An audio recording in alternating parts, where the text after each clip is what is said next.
Hey guys, Zoroarrkk here, and today I'm bringing you guys another video, and we are going to be speaking about the Pokemon Sun and Moon news, because there was news that came out yesterday.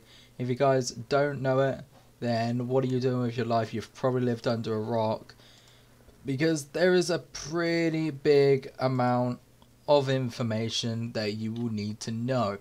So we're going to start off with the hype here, and that is that there is a Pokemon Sun and Moon special demo coming out. It's going to be released on October the 18th, so only 2 weeks away, and it will have Ash's Greninja in there. So Ash's Greninja is just going to be normal Greninja in battle, but it has the ability of Battle Bond, which causes it to change to Ash's Greninja when it is knocked out, when a Pokemon is knocked out.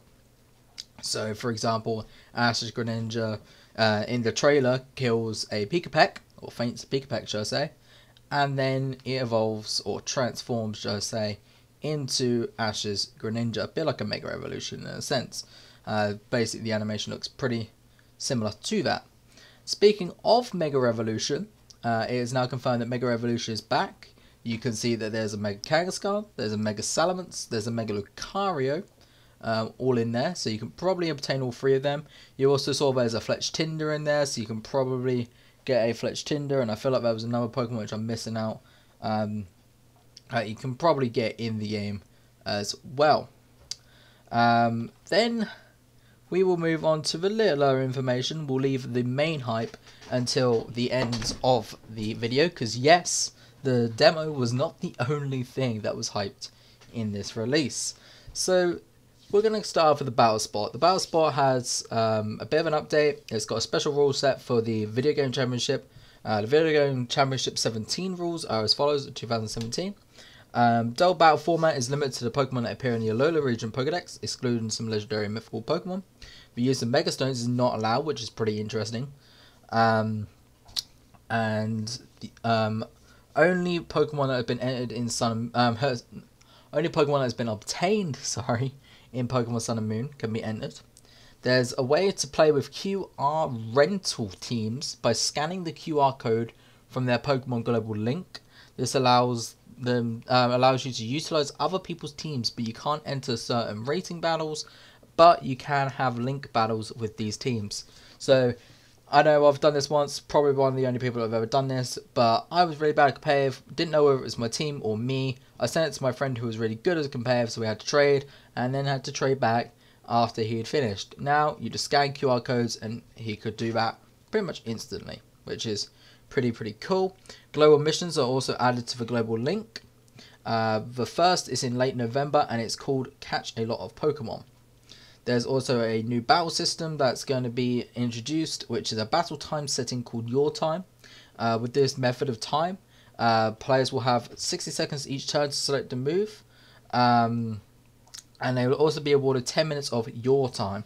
Under these rules, if a player runs out of their time, which is their 10 minutes, before the battle ends, the player loses the match, which means basically you don't have to run for a pee every time, or bring your DS downstairs, which would be logical, but some people don't want to do that. Then they also announced new things to play in the Festival Plaza, which is a new area they announced. I believe they announced it a little bit as well, with the Festival Coins, so people could probably have already assumed there was going to be some way to get them.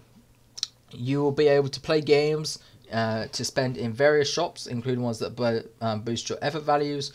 You can also get stores. I believe they have like little packs and stuff from like Unova and all that. It's really weird. They didn't really show too much in the actual trailer, and you know, you do these like little mini games, these little jobs.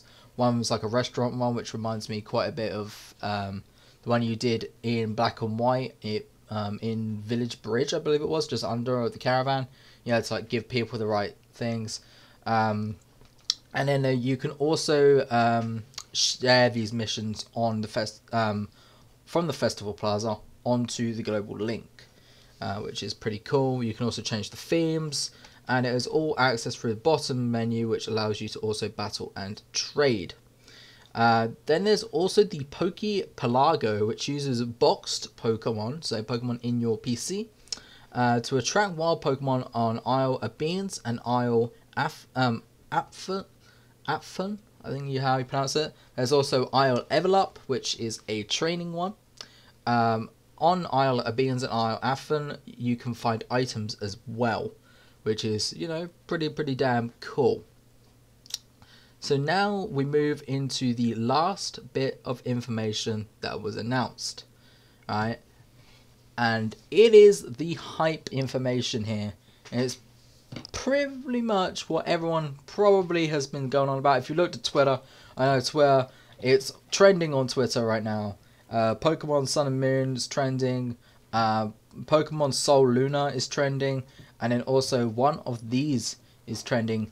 And that is the second evolution, the middle evolution of the starters. So, first up we have Rowlet's second evolution, which is called Dartrix. In the game, it looks a bit like an emo in a sense. I think it's emo anyway, that they flick their hair and they have like the really long strand, like fringe and stuff. It does that as well. Litten has Zoroarrkk, which looks pretty damn cool actually in my opinion. And then Popplio has Brion. So they're the three that they have at the moment. And if you guys actually go online, look at the Chinese leaks from a couple of months ago, they had a leak apparently of the final evolutions. And if you actually look at them right now, they kind of might be legitimate. They kind of look completely legitimate now. I didn't really think about it, hence why I never made a video on it. And then suddenly these came out. I looked at them again. My friend sent them to me, Kieran, so to shout out to him. I was like, holy shit, these are pretty much, you know, gonna be probably the final designs. What the hell? So that is all the confirmed news. There was also a little bit of a leak here that you can see, and it's to do with a Spanish website, or a Spanish trailer, sorry. And they were showing the bag of all the items that you could get from the Pokemon Pelago. They showed this pretty interesting image, which probably doesn't seem that much, and if you don't read Spanish, you're exactly like me, because this is obviously all Spanish. So I'm pretty sure the first bit just means stone, the Pyadra. And as you can see, they're all 5 different stones. The bottom one's going to be a water stone. I believe the middle one might be a float stone, I think it's called. Then the next one up is a fire stone. And the top one is probably an oval or an everstone. But let's have a look at that middle one there. That second one down. Pyadra Hilo, I think is how you pronounce it. I apologize to any Spanish people if I've just offended you with my pronunciation.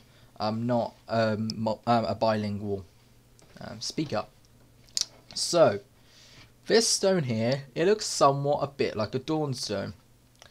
But it doesn't. That's the thing. Because a Dawnstone has the shape of the oval stone and the float stone, not of the firestone and the waterstone, whereas this one does. And if you translate that into English, it translates into ice stone. Now people are speculating it's going to be the evolution of a Alolan Vulpix to a Alolan Ninetales, as normally Vulpix to Ninetales is a firestone, so it would make sense for it to be an ice stone. And people are wondering whether Eevee will be able to evolve into Glaceon that way, instead of using the Ice Rock and leveling up near it. So that was a little bit of a leak there that came out accidentally on the Spanish trailer. Now the last little bit of information here is that the next bit of information, the next bit of news, is going to be on October the 14th at 10 PM GST, midnight AEDT, 2 PM BST, 3 PM CEST, 9 AM EDT and 6 AM PDT, just like normal, but it's actually on a Friday this time, so I might actually be able to live stream on Twitch and then export to YouTube for when this drops. So that's going to be pretty damn cool. You're actually going to be able to see my live reaction. Hopefully I don't get a copyright strike. I really hope I don't get a copyright strike for doing so. But I'm going to try regardless, because screw rules. So anyway guys, this has been Zoroarrkk. Hope you guys did enjoy. If you did, leave a like down below. And I'll see you guys in my next video. Peace out everybody.